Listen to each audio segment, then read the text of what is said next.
तो वहीं प्रदेश में जारी सियासी हलचल के बाद राजस्व मंत्री रामलाल जाट ने अपनी चुप्पी तोड़ी है। मंत्री रामलाल जाट ने कहा कि राजस्थान में हुए हालात के बाद भी हम अपने बजट और अच्छे कार्यों की बदौलत 2023 के चुनाव में फिर से सरकार बनाएंगे। उन्होंने कहा कि ऐसे घटनाक्रम आए दिन होते रहते हैं और ये पार्टी का आंतरिक मामला है।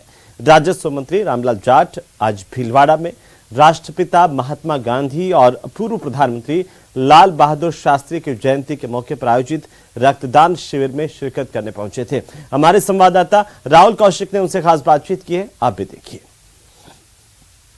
विजन इंडिया वेलफेयर सोसाइटी द्वारा 10 सालों से लगभग ब्लड डोनेशन कैंप लगाए जा रहे हैं। साल में 2 बार ब्लड डोनेशन कैंप लगाए जाते हैं और जिले के सबसे बड़े ब्लड डोनेशन कैंप होते हैं। यहाँ तक कि जयपुर और उदयपुर से भी ब्लड लेने के लिए टीमें आती है। हमारे साथ विजन वेलफेयर सोसाइटी के संरक्षक राजस्व मंत्री रामलाल जी जाट साहब है। आइए इनसे बात करते हैं। सर, हर बार आप ब्लड डोनेशन कैंप लगाते हैं, साल में 2 बार लगाते हैं, इतनी बड़ी संख्या में लोग पर्सनल ब्लड देते हैं। देखो, महात्मा गांधी जी राष्ट्रपिता की जयंती 2 अक्टूबर और हमारे पूर्व प्रधानमंत्री आदरणीय पूजनीय लाल बहादुर शास्त्री जी, जिन्होंने जय जवान जय किसान का नारा दिया, इसी तरह 14 अप्रैल को बाबा साहब अम्बेडकर ने जो भारत का संविधान लिखा, ये दोनों ऐसे तीनों महापुरुष हैं। इनकी जयंती के मौके पर हम साल में विजन इंडिया वेलफेयर सोसाइटी के माध्यम से जो ब्लड कैंप करते हैं। हमारा संस्था का विजन है कि हम आने वाली नौजवान युवा पीढ़ी में राष्ट्रपिता महात्मा गांधी जी, बाबा साहब अम्बेडकर, लाल बहादुर शास्त्री जी के जो विचार हैं उनको गांव में युवा पीढ़ी तक पहुंचाएं ताकि देश एक अखंड रहे। मैं समझता हूं इस संस्था में जो हजारों की संख्या में नौजवान युवा पीढ़ी जो जिले से आती है, बिना निस्वार्थ भावना से हर बार साल में 2 बार ब्लड करते हैं, ब्लड देते हैं, रक्तदान देते हैं। उससे उनके विचार गांव तक पहुंचेंगे तो देश एक रहेगा, अखंड रहेगा, ऐसा हमारा मानना है। इसी तरीके से 70 देशों में महात्मा गांधी जी की मूर्तियां लगाई जा रही है। उनके विचारों को गांव तक फैलाए जा रहे हैं, उनके विचारों को मोहल्ले तक, घर परिवार में फैलाए जा रहे हैं ताकि परिवार एक रहे, देश अखंड रहे।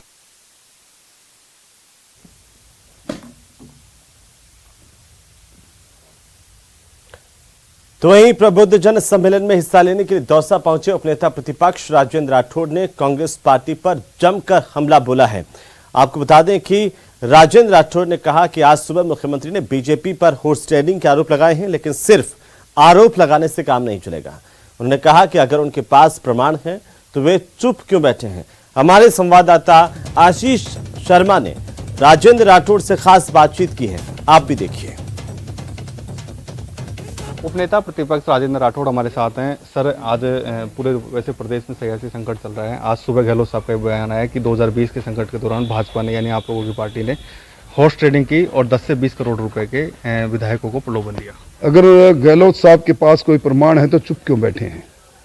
सरकार उनकी है, एसीबी उनकी है। एसीबी के अंदर 1-2 नहीं 3 परिवाद उन्होंने दर्ज कराए। क्या कारण है कि एसीबी आगे नहीं बढ़ी? चोर की दाढ़ी में तिनका है। गहलोत साहब ने अपनी सरकार को जिस प्रकार के प्रलोभन से बचाया है, आज कभी मुख्यमंत्री के सलाहकार के रूप में और कभी अलग अलग जगह पर मंत्री का दर्जा देकर उन्होंने असंतोष को कम करने की कोशिश की है। और मैं समझता हूं जिस प्रकार का संस्थागत भ्रष्टाचार अब राजस्थान के अंदर जो मिनी मुख्यमंत्री की भूमिका के अंदर सरकार के विधायक और चुनाव लड़े हुए लोग आ गए हैं, वो सब लोगों ने देखा है। अपनी सरकार बचाने के लिए उन्होंने करोड़ों रुपए के खानों का आवंटन जब किया, जो 5 सितारा होटल में कैद थे, और हमने थोड़ी उनको कहा था कि वो 5 सितारा होटल में वो और उनके उप मुख्यमंत्री और तत्कालीन पीसीसी की चीफ अलग जगह पर खेमा बनाए। आज पर्यवेक्षक जब आए, कलाई सामने खुल गई, उस समय भी 2 गुटों ने एक दूसरे को ललकारने का काम किया। इसलिए उनके आरोप बेबुनियाद है। अगर उनके पास कोई आधार है तो चुप क्यों है? सर, 48 घंटे की बात कही थी सीएम सस्पेंस को लेकर, अभी तक कोई निर्णय नहीं हुआ। क्या आला कमान मजबूत है या फिर कमजोर है, क्या मानते हैं? देखिए, आला कमान मजबूत भी नहीं है, मजबूर है। और जिस प्रकार हिंदुस्तान के अंदर कांग्रेस सिमटी है, कभी अटक से कटक तक शासन करने वाली कांग्रेस आज सिर्फ 2 सूबों के अंदर आकर बंद हो गई और आने वाले समय में यहाँ भी इनका वजूद खत्म हो जाएगा। और जिस प्रकार की मिजाज पुरसी गहलोत साहब ने अब तक गांधी परिवार की है, शायद उनकी मिजाज पुरसी की तकनीक काम आ रही है, इसी कारण से विलंब हो रहा है। भारत जोड़ो यात्रा के लिए कह रहे हैं कि बहुत अच्छा उनको रेस्पॉन्स मिल रहा है और लोकसभा चुनाव में फायदा होगा।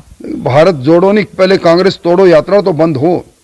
कांग्रेस में प्रत्येक सप्ताह कोई न कोई कांग्रेस का नेता इस देश के किसी न किसी कोने से कांग्रेस के जहाज से कूद कर नीचे उतर रहा है। कांग्रेस खंड खंड हो रही है और वो समय बताएगा कि भारत जुड़ेगा। भारत तो पहले से जुड़ा हुआ है। आज भारत जोड़ो की यात्रा करने का क्या कारण है? और अगर अब भारत जोड़ने की बात कर रहे हैं तो लंबे समय तक जिन्होंने 52 वर्ष तक राज किया उसमें क्या भारत खंडित था?